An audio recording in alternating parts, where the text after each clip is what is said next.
this tutorial, you'll learn how to generate a QR code for your Spotify playlist, making it easy to share with others. First, select your playlist by clicking its name. Then open the More Options menu to access extra sharing features. Click the Share option to start sharing your chosen playlist, and copy the link.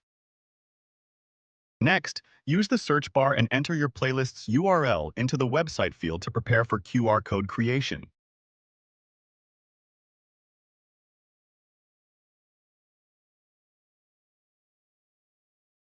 Then, select the QR code feature in the interface to start generating your unique code. Sign in with your Google account if authentication is needed to continue.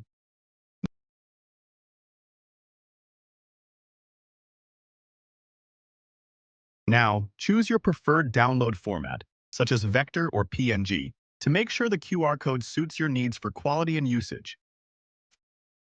Finally, click the Download button to save your Spotify playlist QR code, ready to share.